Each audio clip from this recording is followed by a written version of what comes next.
Hello class, I'm Wesley Shu and this is my informative speech on how to take care of your leopard geckos. So a cool thing about our leopard geckos is that they have more of a lavender undertone to them compared to most geckos that have a more of a greenish orangish tone to them. And we got our leopard geckos right here about 2 to 3 months ago at the Chicago Reptile House.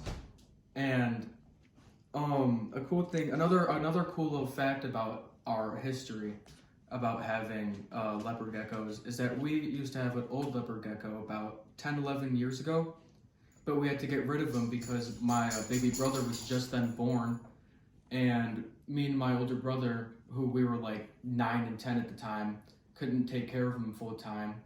So we had a friend who was very interested in owning a leopard gecko.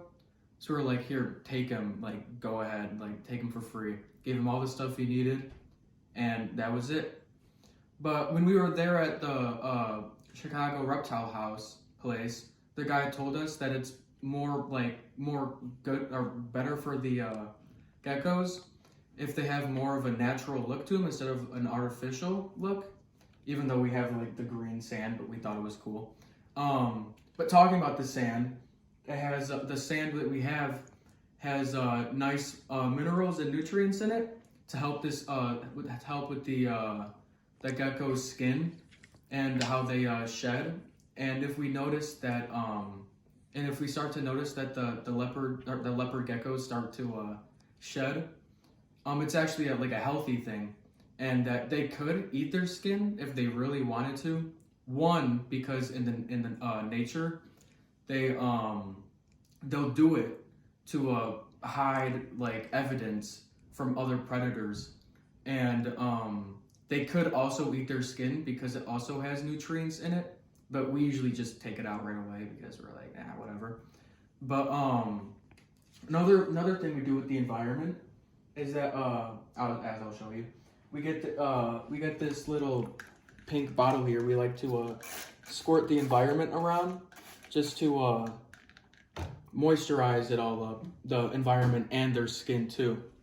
And as you can see here, they're actually laying in this little area because we have a heating pad in under our cabinets, and along with that heating pad, we have this lamp right here that we use to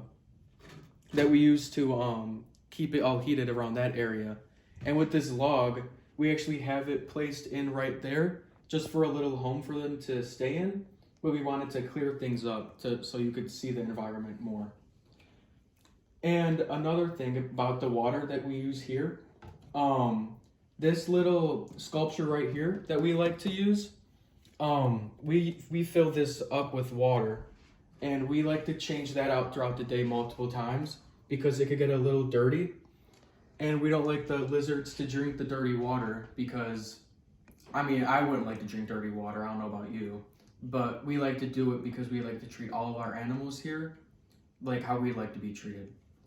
And one thing, which is my favorite thing to do, is to feed them their food. And we like to use crickets or mealworms. That we keep the mealworms in the fridge because they can keep all cool and they'll sleep. But lately, we've had these worms right here that they're already jumping awake and stuff because they've been out here for quite some time. So what I'll do here is I'll try to pick up a little worm, and they're not really yeah, they've been awake a long time. yeah, they're not communicating with can I pick this up? That one's dead. No, they're not. Just grab them. I can't grab it. Dude, what the heck? All right, we got some right here, and I'll drop them in their cage. Ooh. Maybe we'll get a little biter, and you'll see the tail. the tail. Yeah, no, I was about to mention that actually. They'll tail their tails right when they're about to bite. They'll like to shake sometimes, mainly with the crickets. I mean, as you can see right here, they're not, which is kind of awkward. But with the crickets, because the crickets are more bouncing around and stuff, they like to catch them off guard. And it's just like instinct. They'll just shake their tails as like more of like a little fighting stance to them. It's like, and they like to have a more wide stance, which they're not really doing here because they're still trying to keep all comfort with the heating pad under there, which is still, yeah, they're all eating good and stuff.